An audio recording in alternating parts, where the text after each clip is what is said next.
Povo de Deus, Isaías, capítulo 9 e capítulo 10. Nós já temos aprendido, né? Estamos no período pré-exílio, né? E aí, onde vai narrar aí situações futuras que virão a acontecer e situações que já estão acontecendo. Temos aprendido que o povo de Israel saiu do Egito, 40 anos no deserto, chegou na terra prometida, dividiu a terra entre as 12 tribos.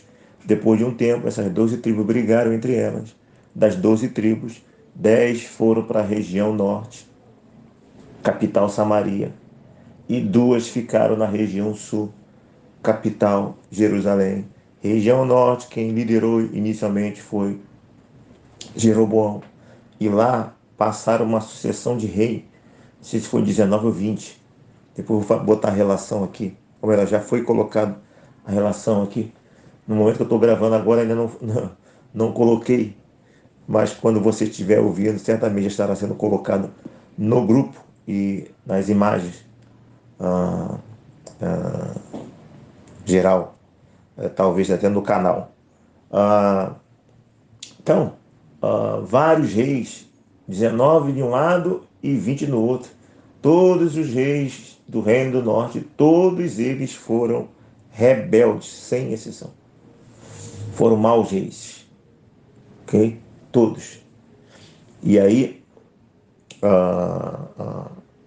o Isaías, ele vai falar disso, desses acontecimentos, e vai retratar a invasão da Assíria contra aquelas 10 tribos. Então, repetindo isso, que é muito importante você entender essa divisão do reino, para entender toda a história. Eles nunca mais irão voltar a ser uma nação lá na Assíria. Só que vai prevalecer em pé é Judá e Benjamim. E, por Judá ser uma tribo de maior relevância, vai acabar praticamente sendo integrada como uma tribo só, ou seja, vista como uma tribo só, porque Benjamim não tinha tanta expressão assim. É de Judá que vem a palavra judeu. Você vê que antes da divisão do reino, o nome era povo de Israel, israelita. Na divisão do reino, o que prevaleceu foi o nome judeu, por causa de Judá. Então, como nação, o nome é Israel, lá por causa da história de Jacó. Agora, como identificação do povo, o nome mais que prevalece também muito é judeu, por causa de Judá. Sim, quem mora em Israel é israelita, né? Mas a designação que vem logo em seguida é judeu, por causa da tribo Judá, por causa dessa prevalência na tribo de Judá, ok? E aqui o cenário nós já conhecemos, é um cenário de juízo de Deus, onde Deus vai usar o inimigo contra o povo do Reino do Norte. Mas, na verdade, já falei, às vezes quando existe uma narrativa de algo que ainda vai acontecer, e às vezes há uma narrativa de algo que já aconteceu. Então, o Reino do Norte, no geral, em Isaías, já caiu nas narrativas geral, né? Pode ser que se encontre aí uma palavra ou outra ainda ele em pé, mas no geral, Luiz aí apresenta o Reino do Norte caído. Ó. Ou então fala assim, ó, vai acontecer. Então é uma profecia que foi dada a eles naquela época, mas que para nós hoje já aconteceu. Entendeu? O importante é entender o contexto geral. Então, basicamente, esse juízo de Deus contra o que aconteceu contra o Reino do Norte e também contra o Reino do Sul. E por quê? Por causa de injustiça, né? Por causa de perversidade, os reis cometem muita injustiça. E, na verdade, o que nós estamos vendo aqui, no geral, é um pecado generalizado, né? Pecado generalizado. Então Deus usa o profeta para proclamar o juízo, ok? Versículo 1: para a terra não continuará a obscuridade. Deus tornou desprezível, mas nos últimos, dias, vamos dizer assim, tornará glorioso. Então, se você pegar aqui o versículo primeiro, ele fala da realidade da terra, que será desprezível, vai vir escuridão, mas há a esperança no dia glorioso. Vai vir tempo de que a restauração, a justiça, a paz acontecerá. Né? Aí, versículo 2: o povo andava em trevas e viu grande luz, e aos que viviam na região de sombra da morte, resplandeceu a luz. Ó, região da sombra da morte, olha aí, ó. Às vezes um pequeno texto, a palavra de Deus é profunda, a palavra de Deus ela fala de diversas maneiras. Ó. Na região da sombra da morte, resplandeceu a luz. Você está vivendo, meu irmão, qual é o teu contexto aí? Você está vivendo em uma região da sombra da morte? Que pode ser até uma região da sombra da morte diferente lá do contexto, mas você está numa situação onde você está na sombra da morte, a morte bate a porta, há medo, há insegurança. A palavra de Deus está dizendo aqui que no meio da sombra da morte surgiu a luz, resplandeceu a luz.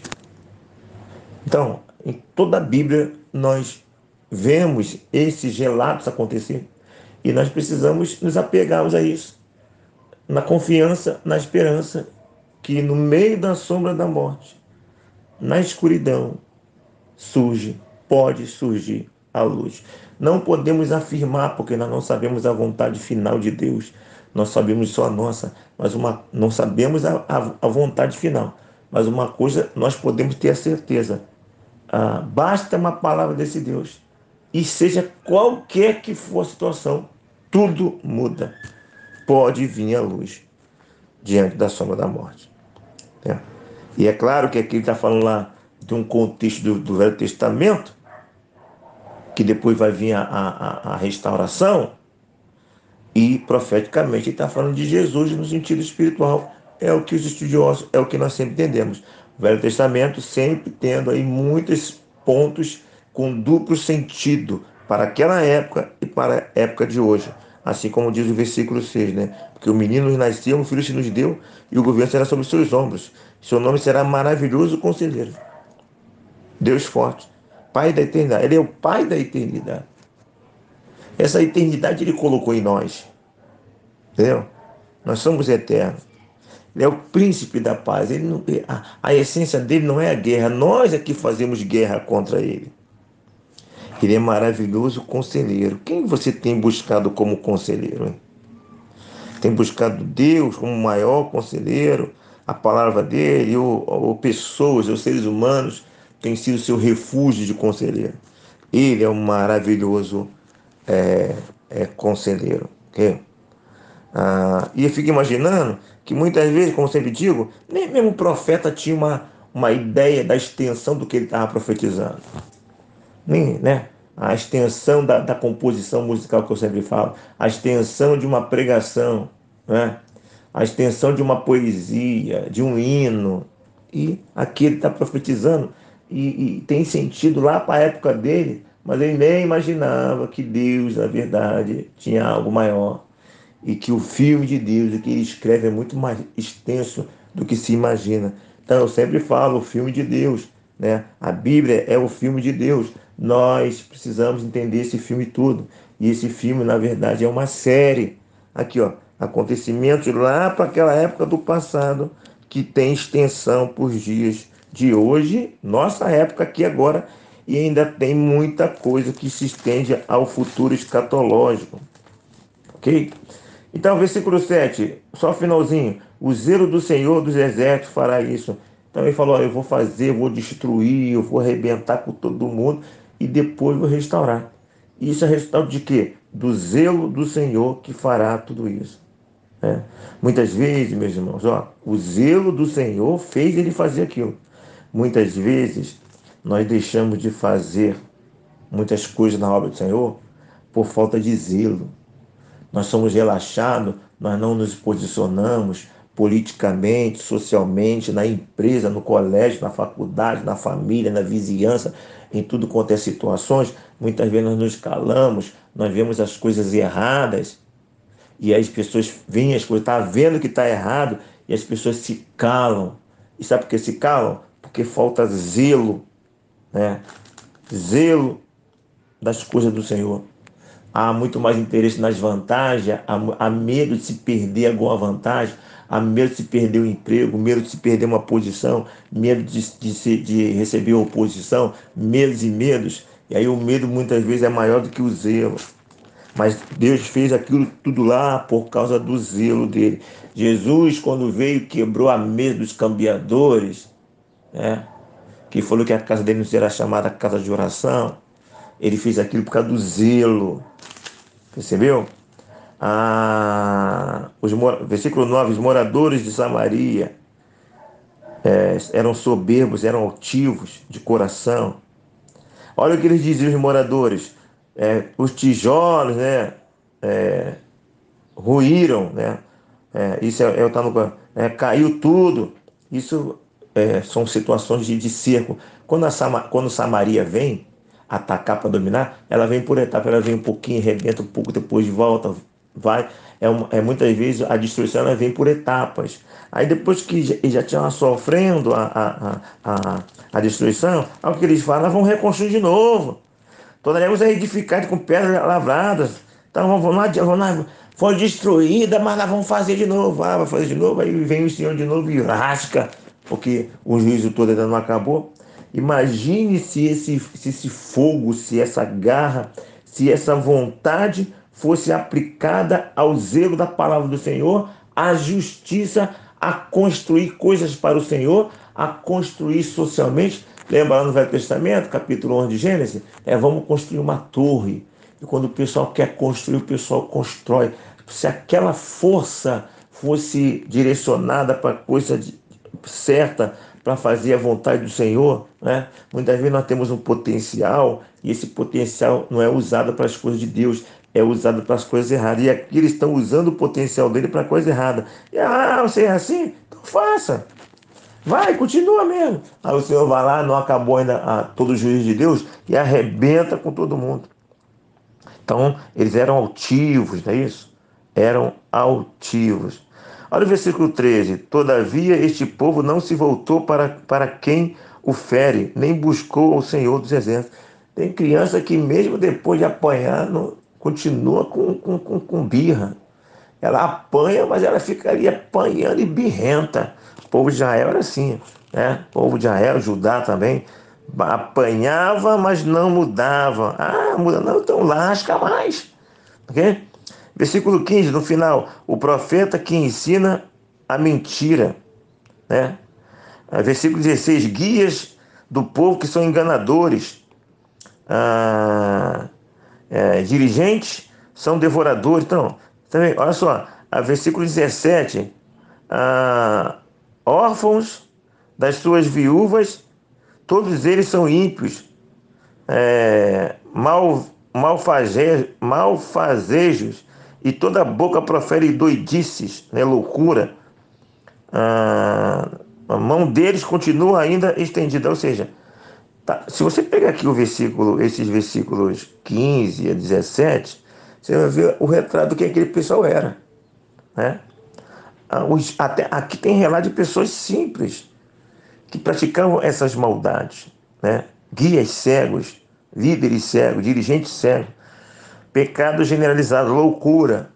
Eu sempre digo, né, repito, o que acontece hoje é pinto, é pouca coisa para reconhecer do passado. Hoje dá para ficar triste, dá para ficar surpreso quando nós encontramos alguma coisa errada na igreja, ou em uma denominação, qualquer situação cristã. Triste, surpreso sim, mas escandalizados não. Entendeu? Escandalizado não. Okay? Versículo 19, porque a ira do Senhor dos Exércitos, a terra está abrasada, o povo e o pasto do fogo. Ninguém poupa o seu irmão. Tá vendo? Pecado generalizado. Aqui o versículo 21. Manassés ataca Efraim. Lembra que Efraim é uma expressão para o reino do norte. E Efraim ataca Manassés. Eles estão brigando entre eles. E ambos juntos atacam Judá. Tá vendo? Do Reino do Sul. Com tudo isto, não se aparta a sua ira. E a mão dele continua ainda estendida. Então ele se autodestrói. E além de ele se autodestruir, ele vai lá e lasca com todo mundo. O negócio é bem complicado mesmo. Muito complicado. Olha aqui a nota de rodapé aqui do versículo 21. Haverá uma dissensão interna em Israel, bem como uma guerra em que atacam a Judá. Aqui já está falando que isso aqui é um acontecimento futuro, pelo menos na nota de rodapé aqui da Bíblia. O versículo 21, essa divisão do reino, né? Como falei, às vezes há um relato de algo que ainda vai acontecer, e às vezes há um relato de algo que já aconteceu. E no nosso tempo de hoje, tudo já aconteceu, porque já é tudo não, quase tudo aqui, né? Tem coisa que é futuro, é escatológico. Então, nós hoje lemos coisas que já aconteceram. Naquela época, algumas coisas já haviam acontecido também, e outras coisas iriam acontecer, como depois aconteceu, e nós temos todo esse relato aqui no livro de Isaías. Capítulo 10. Continua o mesmo cenário, versículo 1 fala de leis injustas, né? Que escrevem leis injustas, que praticam leis injustas e oprimem o povo. Deus é contra a injustiça, sempre foi, toda a Bíblia coloca isso. Versículo 2, para negar a justiça aos pobres, né? Para arrebatarem os direitos aos aflitos do meu povo, a fim de desposarem as viúvas e roubarem os órfãos. Então essas viúvas e esse órfão, eles sofriam o dano, mas também eram corruptos, né? E aí, capítulo 10, versículo 4, nada mais vos resta fazer senão dobrar-vos. Os prisioneiros, nada mais vos resta fazer senão dobrar-vos. Ou seja, não tem mais jeito, já avisou, e agora é pau, agora é lavagem. E aí, olha o que está dizendo aqui, ó. Nada mais vos resta fazer senão dobrar-vos entre os prisioneiros e cair entre os mortos. Com tudo isto, não se aparta a sua ira, e a mão dele continua ainda estendida. Ou seja, Deus aqui bateu, e não ficou satisfeito, e bateu mais ainda. Eu até fiz uma anotação aqui, ó. Quando Deus bate e não fica satisfeito. É aquele filho que tu bate nele, tu vê que ele não mudou e não adiantou muito aquela surra ali, tu aumenta a surra, tu bate com vontade, e aí tu vê que precisa bater mais ainda que o moleque não tá. Hoje nós temos a nossa lei que não pode bater, essa coisa, mas no nosso tempo de criança não tinha esse negócio não, filho. E se é que esse negócio acabou até hoje, né? Porque tem criança complicada. Então aqui Deus estava batendo com vontade e o povo não mudava. Bom, a partir do versículo 5, do capítulo 10, versículo 5, vem a profecia contra a Síria, porque a Síria ela vai ser usada, assim como a Babilônia também ia ser usada, mas não vai deixar também de pagar um preço, porque essa Assíria, ela é soberba, ela acha que ela é bambambam, bam, bam, e ela acha que ela está fazendo tudo pelo poder dela, mas na verdade quem está fazendo por trás dela é Deus, mas essa mesma Assíria, ela não reconhece isso. Independente de Deus usar essa Assíria, antes de Deus usar ela também praticava muita injustiça. O povo assírio era cruel.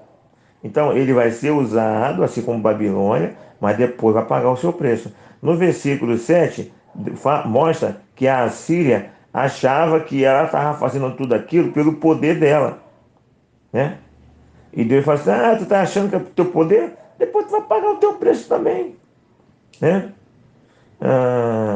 Você vai pagar o seu preço, é o que está dizendo aqui entre o versículo 5 e o versículo... na verdade, eu não sei exatamente o que tem. Deixa eu ver, não vou ter que ler tudo de novo aqui, vou perder tempo. Mas, a partir do versículo 5, nós temos a narrativa da Assíria, que vai ser usada, mas também vai pagar o seu preço. Olha o que ela diz no versículo 7. Eia, porém assim não pensa o seu coração, não entende assim? Antes, intenta consigo mesmo destruir e desarraigar não poucas nações. Então era soberba. Aí versículo 8, porque diz a Assíria, não são meus príncipes todos eles reis? Não é Cauno como Carquemis? Não é Amate como Arpade? E Samaria como Damasco? 10. O meu poder atingiu os reinos dos ídolos, ainda que as suas imagens de escultura eram melhores do que as de Jerusalém e do que as de Samaria. Então, se você ler aqui, a ideia é uma Assíria altamente soberba que acreditava no poder dela e que não reconhecia, não via que o Deus de Israel estava usando ela. Há outros povos que, em algumas situações, reconheceram isso, né? Reis que reconheceram que Deus estava usando ele. Mas aqui, o rei da Síria não reconhece, ok? Ah, Olha o versículo 12, alguma parte do versículo 12. Havendo o Senhor acabado toda a sua obra, castigará a arrogância do coração do rei da Assíria e a desmedida altivez dos seus olhos. Tá vendo? É essa aqui que está falando. Ah, Deixa eu ver aqui, versículo 15. Porventura, gloriar-se-á o machado contra que corta com ele? Ou presumirá a serra contra o que a maneja? Em outras palavras, usando aqui um termo mais fácil de entender. O servo, porventura, manda no seu senhor? A Síria estava achando que ela, como servo, ela era senhor. Você acha que você é senhor? Você acha que você não é servo? Então eu vou te mostrar isso, né? Vou te mostrar isso. Então isso é isso que o versículo 15 está dizendo. Vou te colocar na sua posição.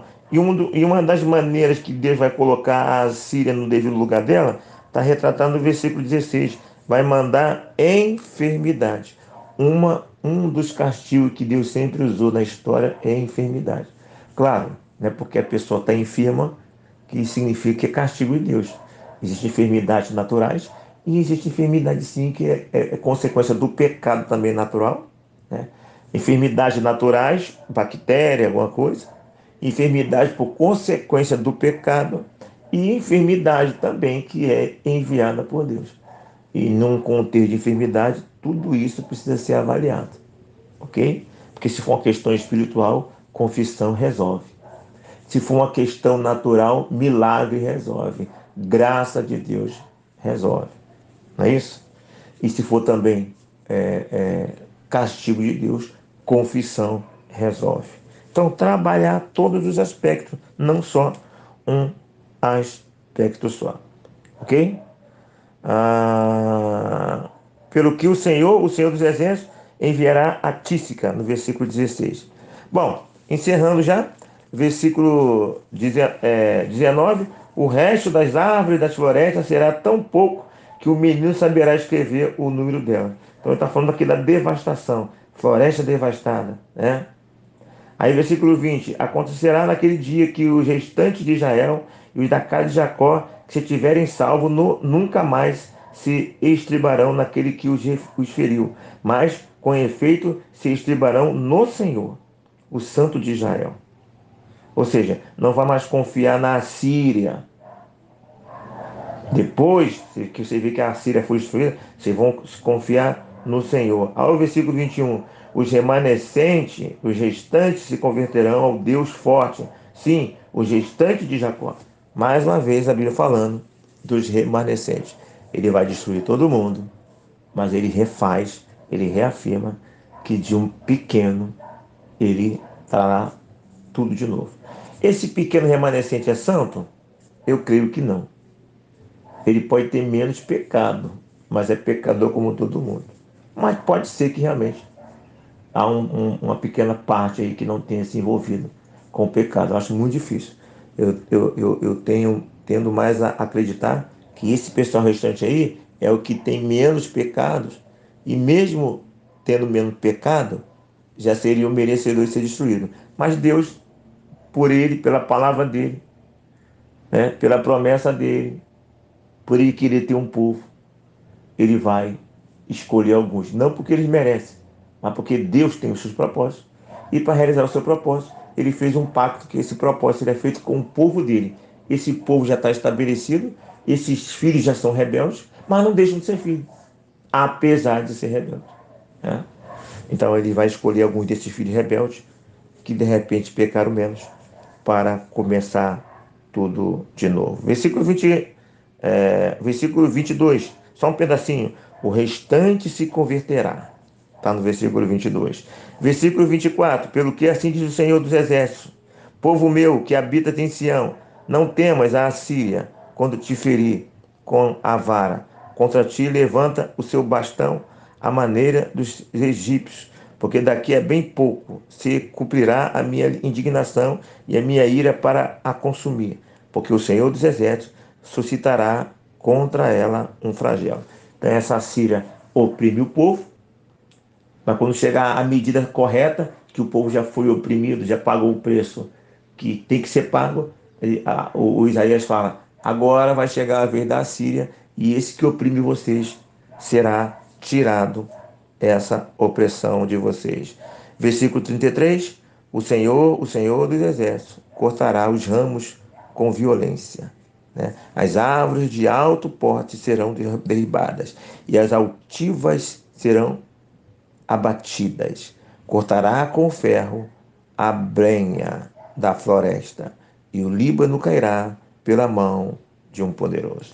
Então, o profeta Isaías manda a sua profecia, e essa profecia engloba todos os envolvidos, os internos e os externos. E aqui, mais uma vez, eu enfatizo que isso é palavra profética e que tem acontecimento para aquela época, acontecimento que acontece naquela época, que serve para nós hoje. E muito do que tem no livro de Isaías, em outros livros, nós também temos questões escatológicas para o final do último filme da série do de Deus. Essa série é longa, mas ela terminará. Eu não sei como ela vai terminar. Ou melhor, eu não sei todos os acontecimentos. Mas uma coisa é certa. No final do filme, no final dessa série, vai ser bom para todos nós. Ok? Já se inscreveu no canal? Não se esqueça de se inscrever no canal. Aperte aqui embaixo se inscrever e ajude ao nosso canal. A tua função é se inscrever e a nossa função é produzir conteúdo.